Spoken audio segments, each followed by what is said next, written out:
Silchar news 24 এ আপনাদেরকে স্বাগতম জানাই। আজ হলো 28 মে বুধবার। আজকের কয়েকটি বিশেষ গুরুত্বপূর্ণ খবর নিয়ে আসলাম। আজকের প্রথম খবরটি হলো কোটি কোটি রেশন কার্ড থাকা পরিবারদের জন্য এসেছে একটি ভালো খবর। রেশন কার্ড থাকা পরিবারদের জন্য কেন্দ্রীয় সরকারের তরফ থেকে বড় ঘোষণা করা হয়েছে। শীঘ্রই রেশন কার্ড থাকা দেশের প্রতিটি পরিবারদেরকে প্রতি মাসের বিনামূল্যের চালের সঙ্গে 1000 করে টাকা প্রদান করা হবে। শীঘ্রই রেশন কার্ড থাকা প্রতিটি পরিবারকে কেন্দ্রীয় সরকারের তরফ থেকে প্রতি মাসে 1000 করে টাকা প্রদান করা হবে বলে খবর এসেছে। আপনাদের রেশন কার্ড আছে না এই কমেন্টে নিশ্চয়ই জানাবেন। এদিকে আগামী 1 জুন থেকে 20 জুন পর্যন্ত রাজ্যে বিশেষ অন্ন সেবা দিন পালন করা হবে। রেশন কার্ডের হিতাধিকারী লাভ করিবেন জুন জুলাই আগস্ট মাসের বিনামূল্যের চাল। প্রতিটি অন্তদয়া অন্ন যোজনার পরিবারদের জন্য মাসিক 35 কিলোগ্রাম পূরণ 3 মাস মোট 105 কিলোগ্রাম চাল লাভ করিবেন। তার সঙ্গে অগ্রাধিকার ভিত্তিক পরিবারের প্রতিটি সদস্যের জন্য মাসিক 5 কিলোগ্রাম পূরণ 3 মাস মোট 15 কেজি করে চাল লাভ করিবেন, যার ফলে রাজ্যের 70 লাখ পরিবার এবং 2 কোটির অধিক হিতাধিকারীরা উপকৃত হবেন বলে জানানো হয়েছে।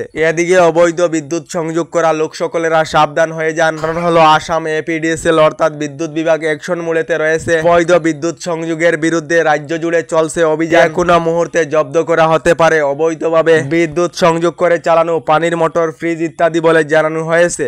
এদিকে মধ্যরাতে 4.9 রিক্টার স্কেলেতে কেঁপে উঠল বরাক উপত্যকা এবং প্রতিবেশী রাজ্যগুলিও দেশ। মঙ্গলবার রাত 1:54 মিনিটের সময় কম্পন অনুভূত হয়। মধ্যরাতের ভূমিকম্পে কোনো ধরনের ক্ষয়ক্ষতি হয়নি। এই ভূমিকম্পের উৎপত্তি স্থল ছিল মণিপুরের টেন্টা থেকে 4 কিলোমিটার গভীরে। এদিকে রাজ্যে অরুণোদয় আঁচনির নামে চলছে দুর্নীতি। অরুণোদয় আঁচনির তালিকা থেকে নাম কর্তনের পর রাজপথে বের হয়ে আসেছেন রাজ্যের হাজার হাজার মহিলারা। বিজেপি সরকারের বিরুদ্ধে চরম দুর্নীতির অভিযোগ উত্থাপন করেছেন মহিলারা। এদিকে নির্বাচন কমিশনের তরফ থেকে রাজ্যসভা নির্বাচনের দিন ঘোষণা করা হয়েছে। আসামে খালি হবে 2টি আসন। এই 2টি আসনের জন্য আগামী মাসের 19 জুনেতে হবে ভোট গ্রহণ। আগামী 14 জুনেতে অবসর নেবেন আসামের 2 সাংসদ মিশন রঞ্জন দাস এবং বীরেন্দ্র বৈশাই। 19 জুনের বিকেল 5 ঘটিকার সময়ে ভোট গণনা হবে বলে জানানো হয়েছে। এদিকে রাজ্যের আবহাওয়া বিজ্ঞান কেন্দ্রের তরফ থেকে সতর্কবাণী জারি করা হয়েছে।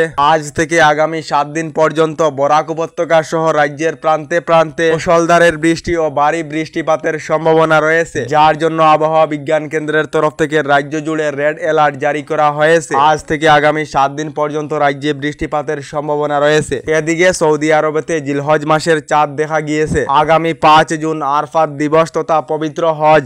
আগামী 6 জুন সৌদি আরবেতে পবিত্র ঈদ উদযাপন করা হবে। সৌদি আরবের অনুযায়ী ভারত এবং পার্শ্বগুলি দেশেতে আগামী 7 জুন ঈদ উদযাপন করা হবে।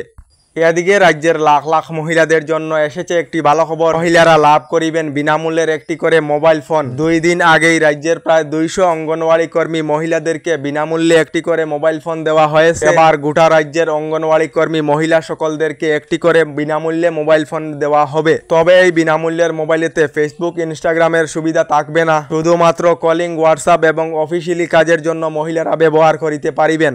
এদিকে সরকারি গড় লাভ না করা সকলদের জন্য এসেছে একটি জরুরি খবর। সরকারি গড়ের জন্য আবেদন করেছিলেন নাকি? যদি সরকারি গড়ের তালিকায় নাম আসে নাই তাহলে শীঘ্রই সরকারি গড় লাভের জন্য আবেদন করে নিন। তালিকায় নাম না থাকা সকলেরা এবার থেকে সেলফ জিওটেকিং করিতে পারিবেন বলে জানিয়েছেন মন্ত্রী রঞ্জিত কুমার দাস। সরকারি গড় লাভ করেননি তাদের জন্য এসেছে একটি ভালো খবর। নতুন করে আসামের জন্য 3,76,075টি সরকারি গড়ের অনুমোদন কেন্দ্রীয় সরকার থেকে দেওয়া হয়েছে। যে সকলেরা এখনো পর্যন্ত সরকারি গড় লাভ করেননি এবং কাঁচা গড় রয়েছে, এই সকলেরা শীঘ্রই সরকারি গড় লাভ করিবেন বলে খবর এসেছে। আপনারা সরকারি গড় লাভ করেছেন নাকি কমেন্টে নিশ্চয়ই জানাবেন। আমাদের ডেইলি খবরগুলি ভালো লাগলে আমাদের ভিডিওতে লাইক দিয়ে চ্যানেলটিকে সাবস্ক্রাইব করে নেবেন।